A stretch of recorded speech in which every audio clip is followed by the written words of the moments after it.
Hey, what's going on, guys? 118 Seth Shadow here. For today's Market Watch, we're going to be covering a bunch of different singles that we've covered and haven't. With Bushiroad's announcements today, there hasn't been too much that's affecting the market for D. In particular, they announced a new archetype that we're getting in set 11, though I do have my doubts if we're even going to get it in the English format.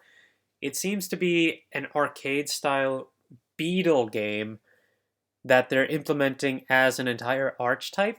I didn't take a look too far into it, but it's based around set orders that you obtain due to a crest, similar to Chronojet and Messiah.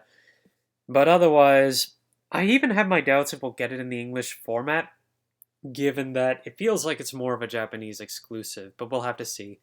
There were also a few reveals on the history collection that's intended for premium, but they have reprints, retrains of the Cray Elementals from G format, which may even be coming to D format based off of the card's number.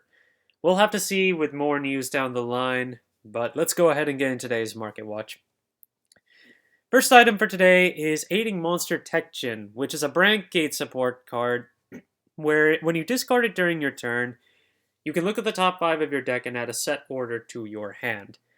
This card used to be pretty expensive when it was limited to set 5, but the new promo that came with the March-April reprints, which is also an alternate art, has given the price a new low.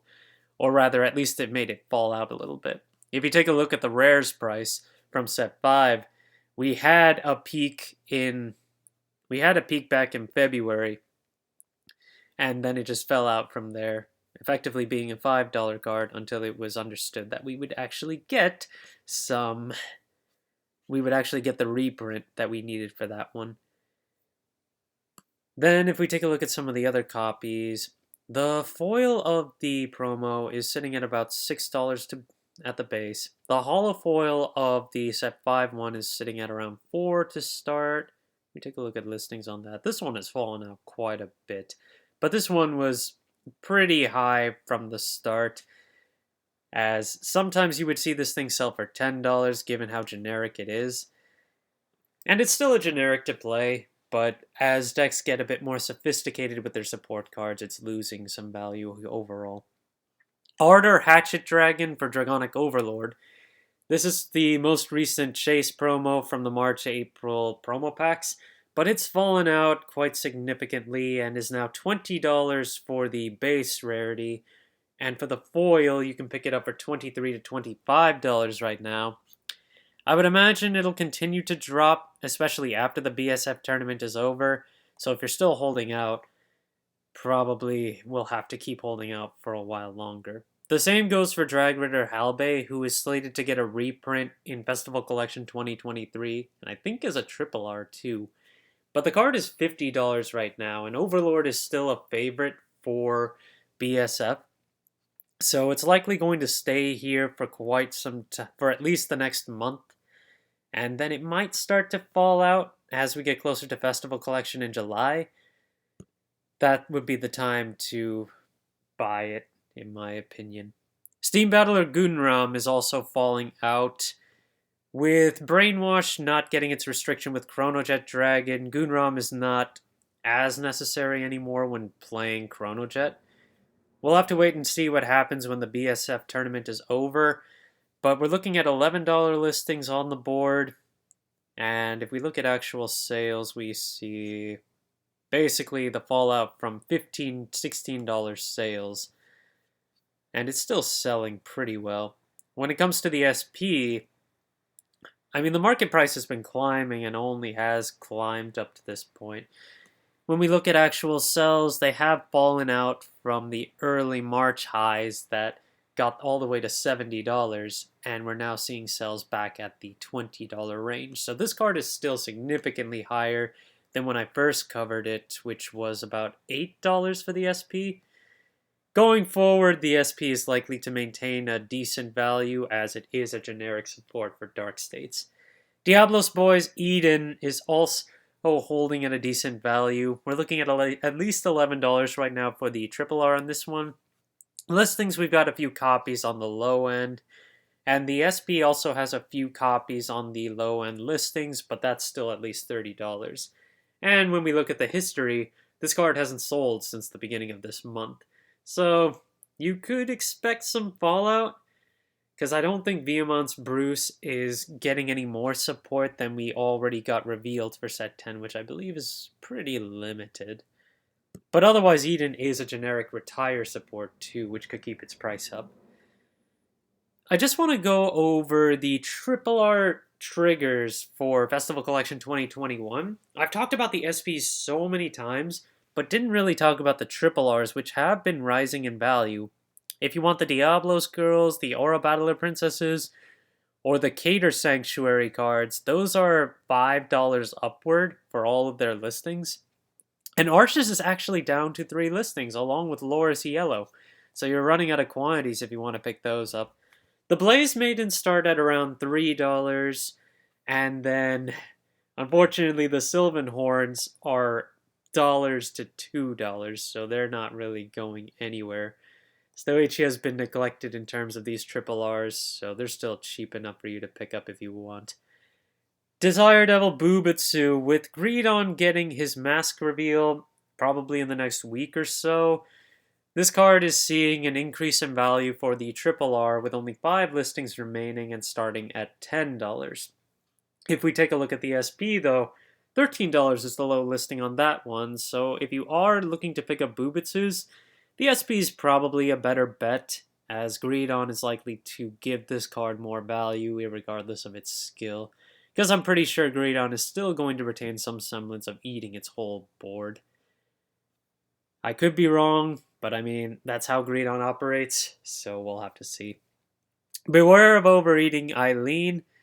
Looking at the double R of this one, it's fallen out from when we last talked about it. It is one of the Festival Collection reprints, so now it's $10 base, and the SP is $25 base, but there's only one copy of that before it goes to $35.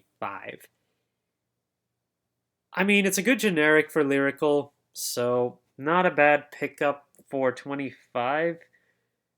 We'll have to see about $35 or higher, though, because I have my hesitancy on picking it up that high. Then we've got Meredith, also from Set 2 Lyrical. The Double R has $5 listings across, with 9 listings overall and a fair amount of quantities. But the SP is still gone, and when was it last sold? Oh wow, this card hasn't been on the market since early March. Yeah, we need some SP Merediths up here for the collectors.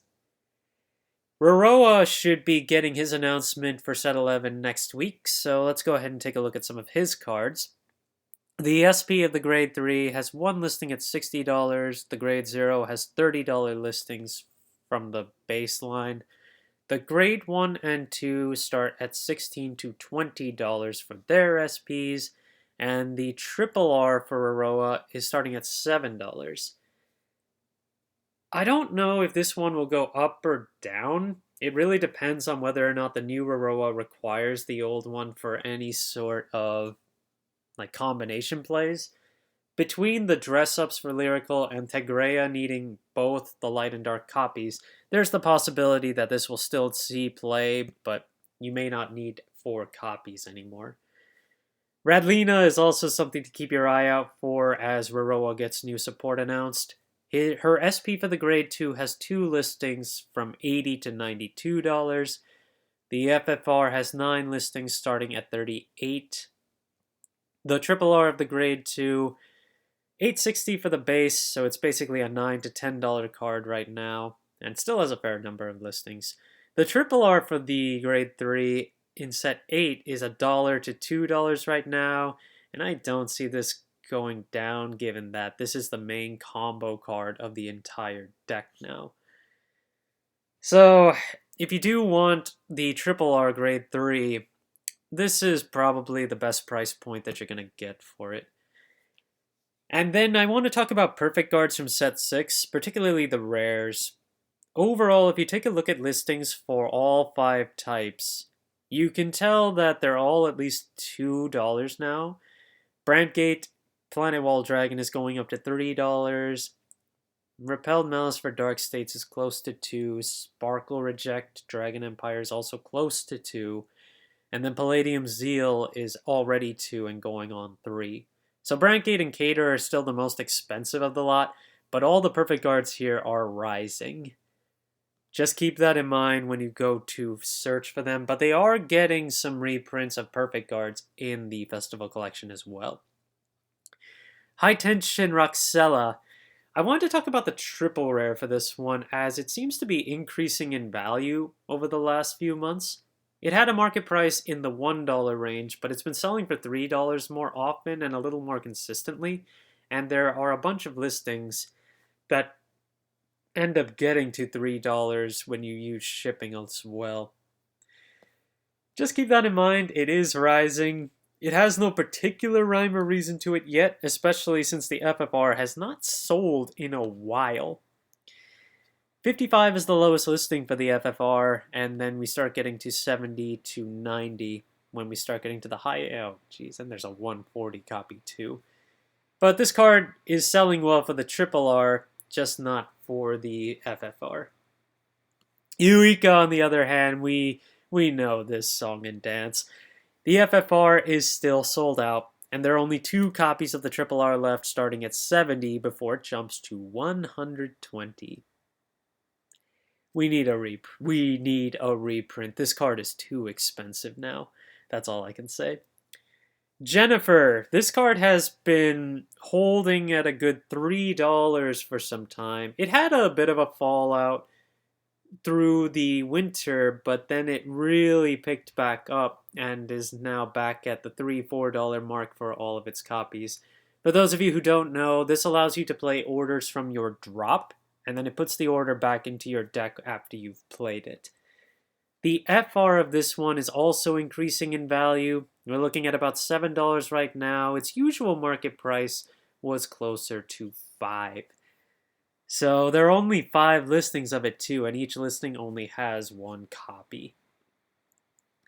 On the same topic of FRs, particularly for the cursed orders, Slap Twinkle is sold out, and the last listings for that one were 15 to 18.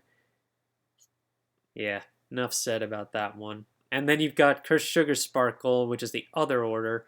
$10 is the only listing that's left on here, but it's also sold for $18, $15. So if you're trying to max rarity Lutetia, you're running out of options. You'll have to start shopping around to find some more. Resonance Dragon. The triple R for this one has fallen out quite a bit, as players realize that Leonore Mask won't really play this card. You can use it for the 6-attack Wombo combo with particular texts that require a lot of soul, but other than that, you're not really going to play this card in Leonore Mask, and its price is now $7. The FFR is under $30, but only for 2 of its listings, and it's got 7 left. Gradius Gradal, the chalice that provides you Persona Ride, our first Regalius piece. This card has not been shifting in value very much ever since its initial fallout from release, and with new Regalius pieces on the way, it's likely to take a bit more of a dip. But it's still one of the better Regalius pieces in my opinion, as it gives you a free Persona Ride, and it's currently $18. And it's not really moving. It might go down to 15 once the new Regalius pieces come. Maybe it'll get lower, but I don't think that's going to be the case. Wavy Loss is sitting at 13 minimum right now. It has 15 listings, but low listings have fewer quantities. And with Eva getting new support, this card could see new potential play in that deck. But overall, it's still basically a staple in Archite on top of that. And Archite has a relation to Eva, which could give it some more value as we go. And finally, Bist Obtius. The FFR of this one is still sitting around the $20 mark. Well, it's more like $23 for baseline. And we're running out of quantities on this one with 13 listings left. And then when you take a look at the triple R for this, it's $5 minimum now and 15 listings. It didn't have too many listings lower than $3 the last time we talked about it, as Zorga is looking to play it in Japan, so it will probably continue to go up for a little while. Thank you guys for watching. If you liked the video, please like and subscribe if you haven't already, and I will see you guys next time.